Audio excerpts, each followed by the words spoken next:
You are listening to the Boss Experience Podcast, a podcast with conversations about business growth, self-development, and maintaining a mindset to achieve business success. My name is Michele Davis, and I am a business strategist and coach, and I am your host. Let's get started.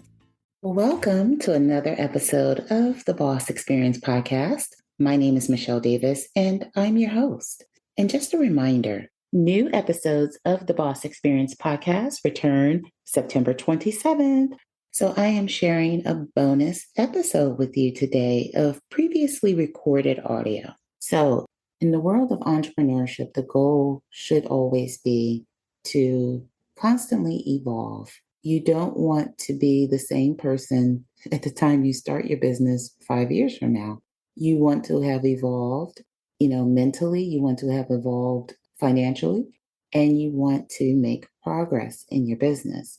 And so the key to doing that is having a process that allows you to look at where you are, constantly evaluate what you're doing, and always look for ways to improve. And what tends to happen is a lot of people will start a business, but they really don't have a process for really evaluating what they do, really looking at what they do. They're just too busy doing. They don't know whether what they're doing is actually effective.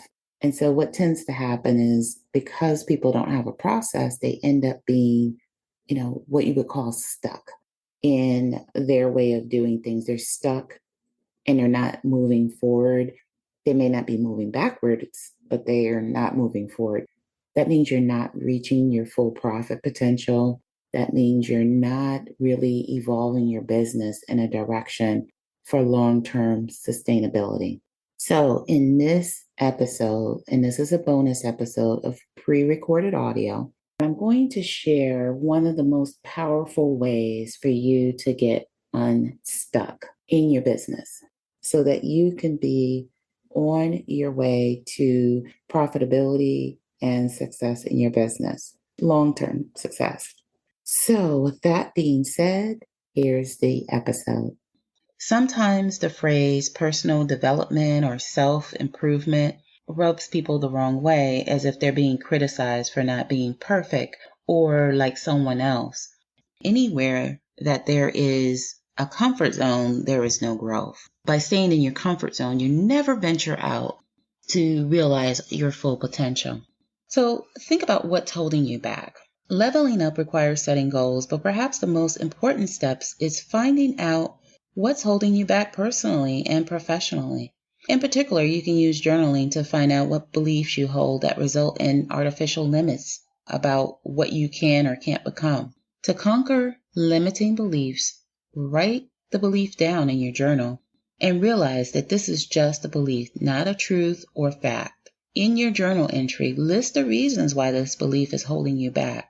Turn this negative belief into a positive by writing affirmations that help you banish the limiting belief out of your mind. Just because you believe you can't do something or aren't good at something doesn't mean it's true. Begin to visualize yourself living outside of that belief and boost your mood by rereading, things that inspire you, things that help you to think of yourself, at that next level you, like an affirmation or a client testimonial. We are our own worst critics, and it takes the kind words of others for us sometimes to see the truth. Now let's talk about the concept of what it means to write a new story. So now that you've explored some of your current beliefs and hang-ups, it's time to turn those negatives into positives and write a new story. Think about your limiting beliefs and envision a future where you aren't bound by any limitations. Take a view of the big picture. How will you be writing about yourself once you've uncovered how to level up your life and really become the next iteration of yourself? How will your life differ? And how will these changes you make lead to improved happiness and success? So anytime you're journaling, you want to be setting goals through journaling. And one of the most powerful tools for becoming the next version of you is setting goals that help you become your ideal version of yourself. Every morning, take some time to journal your goals for the day and the upcoming days. Doing so helps you define your goals and set concrete elements for leveling up. Also, take some time to look over your goals from the previous day. Did you reach all of your goals? What helped you succeed? And what are some things that held you back? Are there steps you can take today to improve the odds of you reaching all of your goals today? Planning is an essential part of success, and journaling is a powerful way to make your planning more concrete and personal. Now, let's talk about what's your definition of success. So, no matter who you speak with, every one of those people will have a different definition of success. Some might aim for that six-figure business, while others might aim for living off the grid or, maybe retiring early or, just being free of a 9-to-5 for the rest of their lives, right? So those are all great definitions or great goals. Your definition of success will ultimately aid you in making decisions. So knowing this definition and your ultimate goals in life and keeping these thoughts foremost in your journaling, like in the front of mind during your journaling time, will help you recognize opportunities and conversations that can propel you toward that success. So don't get caught up in, the six figures or, the huge big goal as your barometer for success, because when you do that, you kind of diminish, all of the other achievements you're making as you're making goals to get to that big goal. And you don't want to dismiss those, smaller achievements, because those are big achievements and that's what's going to keep you motivated to keep moving forward. So, yes, set big goals, but make sure you're setting those smaller milestone goals that's going to get you one step closer to that big goal. So now let's talk about what it means to execute change. So we all know what a comfort zone feels like. It's that space where you are content and comfortable, complacent with the way things are in that moment and in life. Hey, it's Michele Davis here, host of the Boss Experience podcast, and I have an important message for coaches, consultants, and freelancers that want to increase revenue in their business with a high-ticket service offer. What if I told you there is a way for you to create the framework for your profitable coaching business in a day instead of waiting 3 months, 6 months, or even a year? Get the mentorship you need and receive step-by-step guidance to create a marketing strategy specifically for your business. You can with CEO Blueprint Academy. CEO Blueprint Academy is a one-day intensive coaching session that is personalized and unique to your business and your skill level, so you can get results at a pace and through an experience that is uniquely designed for you.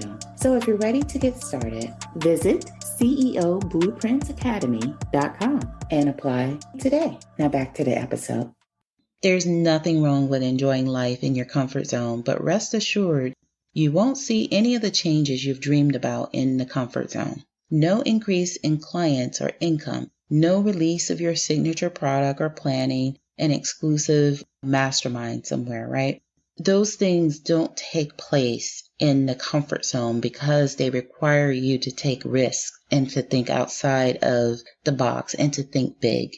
So for any changes to occur, you need to step away from that comfort zone. Think about the next level version of yourself and what that looks like to you. So let's talk about next level habits. 2 different strategies to this. So the first strategy to doing this is for a very short time each day is taking on part of that habit and building up.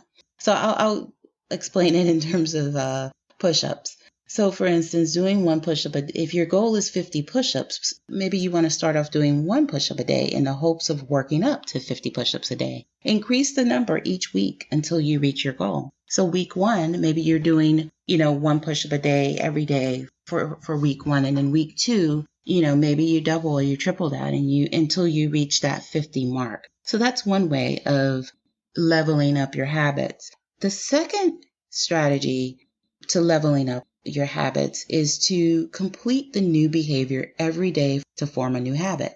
So when you embody this new version of yourself that you're aiming to achieve, You signal to your mind that you're becoming a new person and that the habits you're focused on are part of your life. Again, one of the things you get to do when you're journaling consistently is you're focusing on how you make decisions, and you're conditioning yourself to make, better decisions than your previous self might have made, because you're taking that reflection time.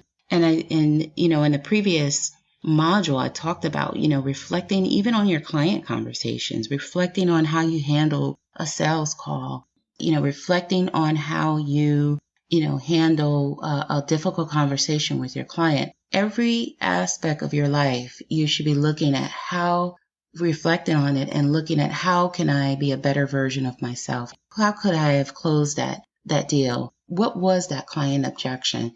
And is there something I can do there to be prepared for when that comes up next time? So all of these things you should be writing down in your journal that you can remember, reflect, and level up the next time so that you can close the deal or do whatever it is that you're striving to do. So how do you recognize when you're venturing, down the path of making, those suboptimal choices? Or how can you realize when you need to slow down and spend time thinking through factors more carefully? Leveling up involves focusing on your decision-making process, and you'll eventually develop habits more in tune with the next level version of you. So again, this is not a time to feel shameful about your decisions or to wonder what would have happened if. Acknowledge your emotions around making a decision and the process your brain goes through, and examine the possible outcomes. If you had, done something different, what are some of the outcomes that could have happened? But the end result is learn from the experience and make a decision to make a better decision next time or make better choices. So let's talk about saying yes.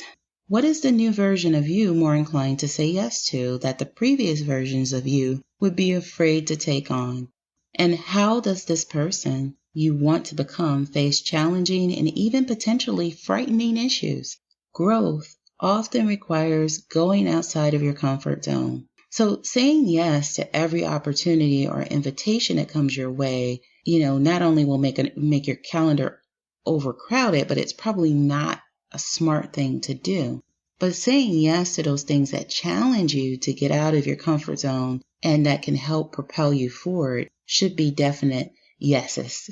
And if you need even more inspiration about how to say yes, you should check out the TED Talk given by Shonda Rhimes. And she has a quote from the TED Talk which says, "A crazy thing happened. The very act of doing the thing that scared me undid the fear." And so all those things that you're scared of doing and how you're scared of putting yourself out there, once you start doing it and you make a habit of it, you're not going to be afraid of it anymore. You would have conquered that fear once you start, making the commitment that you will conquer it, that you will put yourself out there. So let's talk about saying no. So similarly to becoming a new version of you requires practicing self-discipline and learning to say no to certain questions. What are some sources of distractions that lead to you becoming less productive in the past? And how can you prepare yourself to say no when faced with temptation? One challenge I deal with all the time is when I'm working in my business or working on my business, the phone rings or something happens and I get on the phone and I'll have an hour phone call. Well, that doesn't make a very productive day, especially you're in the middle of something and you've set goals that you need to accomplish that day. So you're going to have to say no to some things if you want to be productive. If your struggle is the phone call or, getting on social media or spending too much time on social media is your vice, you're going to have to say no to those things. Refusing an opportunity can be difficult, but thriving as a solopreneur or coach or in business, period, is most important for you to focus on. Your journal serves as a means of managing your priorities and tracking your successes and temporary setbacks. Remember, too, that saying no is its own sentence. You don't owe anyone an explanation for saying no. You don't owe anyone an apology. This is often a difficult habit to begin with, but you'll feel, a certain sense of freedom once you stop making excuses for saying no. Journaling can be, meditative, and it can serve as an invaluable source of motivation and a catalyst for real change. So don't go through the motions. Make journaling a part of your identity and a framework for achieving your dreams. And becoming the next level version of you is truly something magnificent. And complacency can feel very comforting, but as entrepreneurs, whether you're a coach or freelancing, whatever the case may be, you often find that complacency can lead to stunted growth. And although journaling is great for being the best version of your current self, it's also an excellent technique for deciding who exactly you want to be. And it helps you visualize the next level version of yourself and what it would mean to you. Above all, it's great for developing the skills you need to achieve your goals and enjoy becoming a new and improved person. And although the road can be a bit frustrating at times, the results are well worth the effort. So with that being said, that concludes this episode. Thank you once again for tuning in. And I can't wait for you to tune in to another episode of the Boss Experience Podcast. And just a reminder, new episodes of the Boss Experience Podcast return September 27th. Take care and be well. Business success requires planning, strategy, and a whole lot of confidence. You have to believe success is possible for you. That's why I'm gifting you 30 free affirmations to hang around your house, to display in the office, or even use as journal prompts. You see, infusing your mind with positivity allows you to erase self-doubt, increase your confidence, and ditch the fears that come along with starting a business. So it's time to allow your mind to reflect the business and the future you desire. All you have to do is visit BossLadyAffirmations.com to grab your free affirmations today. Now back to the episode. Thank you for tuning in to the Boss Experience Podcast. Don't forget to leave a review for this episode and tune in next time.